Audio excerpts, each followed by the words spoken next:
I'm a writer. I've recently published a novel, and I wanted to address the issue of fake news because I thought I'm in competition with President Trump, who is the real writer of fictions. On way to Vancouver from New York, I read a newspaper, the Toronto Star, I think it was called, which said, there was an article there which said, for past several weeks, President Trump has made 60 false claims each week, but for the last 2 continuous weeks, he has made 100 false claims.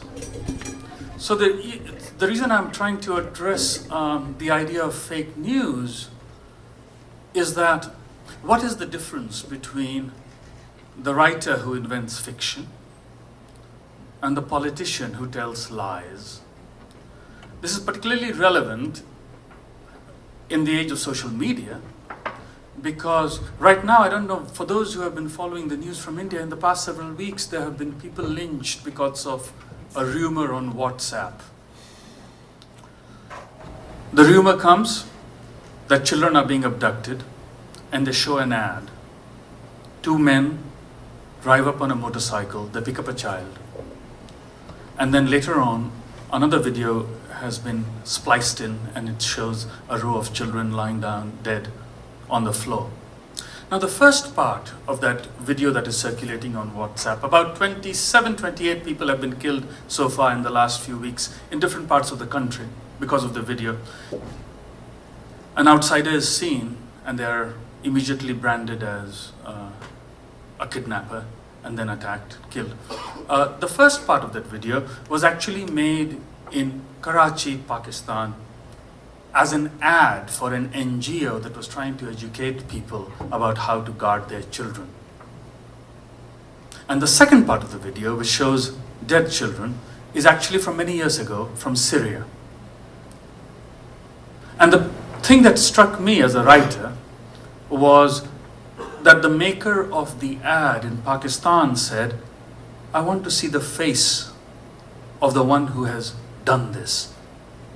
And I thought that was because writers or artists want to make evil human. They would like to see a face. I once was put on a hit list by a right-wing extremist in New York, a Hindu group, and the New York Times did a story on them, and I tried to get the identity of the man who led that group, but they would not give me the information. Later, accidentally, I discovered it in an interview with someone, and I called that number, and when I gave my name, the man said, "Yeah, I know who you are, you harami, you kutta, you bastard, you know." And I said, "I wanted to have lunch with you." And he said, "Sure, you come over." And he invited me for lunch at a diner in Jackson Heights. And he was a good host. He would ask me how the bread was, how the tandoori roti was, and then he would say, "If you write against us, we'll cut your fingers off." But in the piece I wrote about this lunch with a bigot, I tried to describe to my reader that the idea of having a faceless enemy was intolerable to me.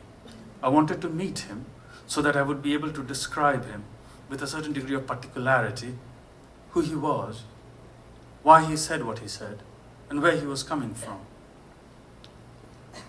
I remember he said many vile things about my wife, who happens to be a Muslim, and he had never met her.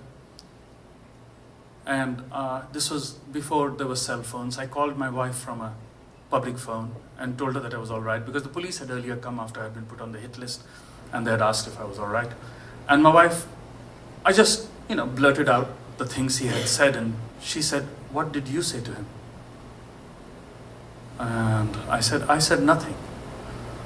Because I thought my task as a writer was not so much to contest what he was saying, but to remember what he was saying, to put it down on paper and write about it, to share it widely with a reading public, what the words of this person who was filled with hate were.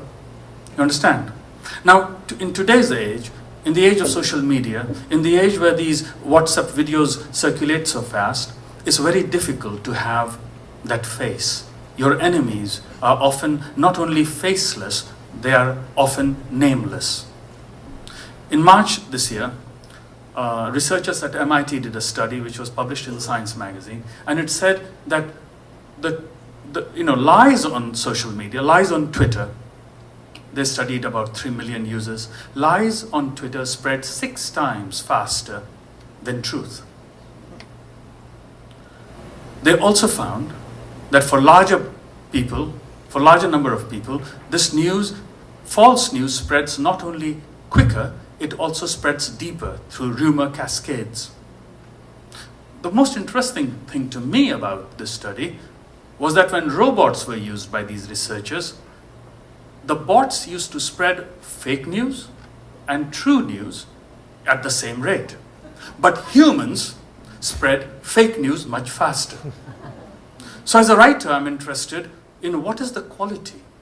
What is it about fake news that makes it capable of such rapid dissemination?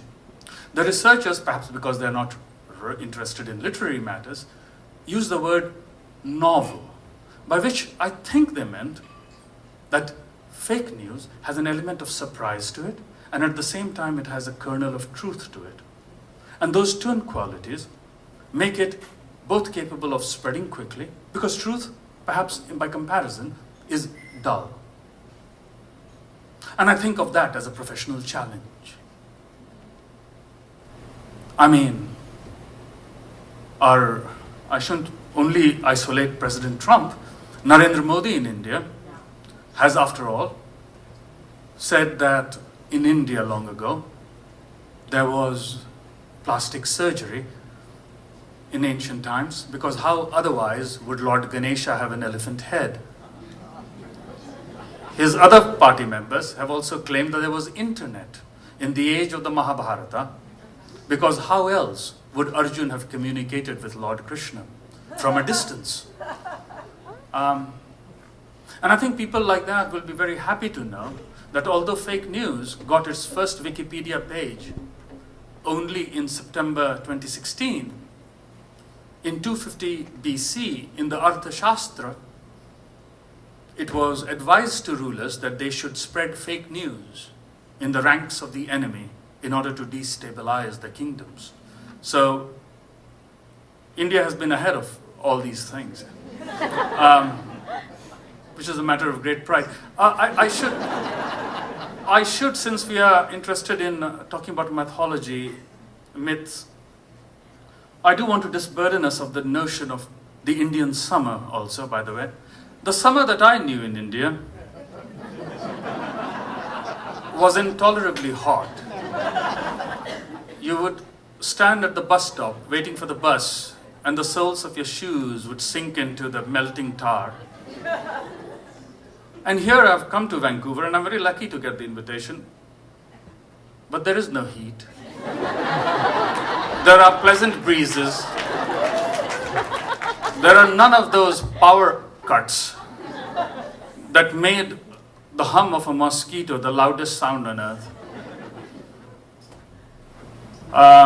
In fact, in the Indian summer, as I saw the other day at the opening party of this event, it's very easy actually to even be adorned in multiple dresses that only Justin Trudeau had dared to wear in India when he was visiting.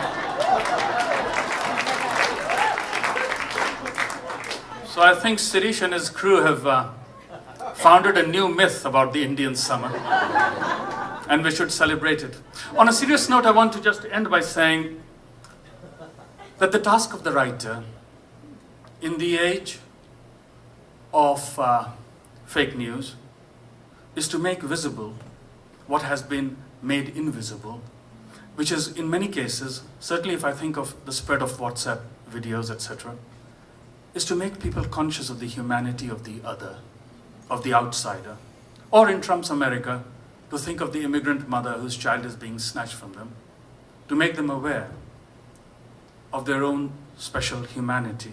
And therefore I want to end by reading to you what I had written, a brief text after the first, on the first death anniversary of the first man to be lynched in India on the suspicion of eating beef. A lot of life is left in a man being killed. He does not at first foresee the end. He knows, of course, that anything can happen. When it begins, his only worry is that he will be unable to work. At the very least, he thinks, he will be unable to lift heavy loads. He had himself made the door of his room from which they dragged him out. Then it settles in as disappointment. There was so much more work to be done in the unfinished house. The iron rods striking him are raising dust from a ground sown with regret. He knows he can list the names of the men whose voices he recognizes in the dark, a few from the dinner in his house only 2 nights ago. He will repeat the names to the police, he tells himself, before losing consciousness for a minute or more. He comes back to life when he hears a child's voice asking if the man is dead. Is he? One man's voice and then another's, sending the child back inside. The child is a stranger, but the man being killed would like him to know that he is alive. It has been a long time since he has made a sound. He tries to speak without scaring the kid, without crying. It comes out like a moan, and immediately a brick smashes into his face. He tries to focus elsewhere. His chest is home to an excruciating pain, and he suspects broken ribs. His pain keeps him in the present. Death, or the possibility of his dying, comes to him when he notices that, despite the pain and the wild commotion, he is dreaming. He remembers being in the classroom when he was 10. They had read a poem. The teacher was newlywed. He can see her now, a fresh flower every day in the hair. The poem was about a warrior dying, dreaming of his homeland on the alien battlefield. The teacher had liked him. She stopped coming to school when she was going to have a baby. Unlike the warrior, he is dying in the dark lane outside his house. A friend of his had died 5 years ago from dengue. During his final hours, the friend had thought his mother was still alive, sitting with him in the shabby hospital ward. "Mother," he called out, "I want water." The reason he thought of his friend just now is because he is thirsty. His uncle used to keep a pot of water under the neem tree. He wants a small drink. As a child, he would look up after taking a sip and see parakeets bursting out from under a canopy of green leaves. He takes the name of a nephew, dead at 13, killed by a bus when on his way to school. Compared to that poor boy, he has lived a full life. Despite all the fears that parents are prone to, his children grew up into adulthood. If they survived tonight, his daughter was left cowering in the room upstairs, his son left for dead with his head split open, they will be able to fend for themselves, even if he is absent from their lives. They have stopped hitting him. Or maybe he can't feel anything anymore. His eyes are swollen shut. Is it still night? He wants it to end. He has stopped telling them they are wrong. Now his tongue is like a small animal, running in one direction and then another. When he starts babbling, their blows fall. Blood is pooling under his head. But what is he saying? It is garbled speech, a line from a prayer his father used to recite even when he yawned, mixed with words from a Hindi film. He had heard a lawyer, was it Dilip Kumar, speak in court in a black and white film on TV. A sudden new pain, like a million ants crawling up his leg. He thinks they are setting him on fire. No, they are only dragging him up the steps onto a lighted platform so that WhatsApp videos can be made of the dying man. Out of great weariness comes a new change. He feels he's walking away, able to cover a vast distance without any real effort of his limbs. In the shadow of a boulder that blots out the hot sun, there is silence. The man being killed has never seen the sea, but he hears its wide sound now in his ear. And this would be magical if it were not so real. So real that he can taste the salt of the soft waves. Thank you.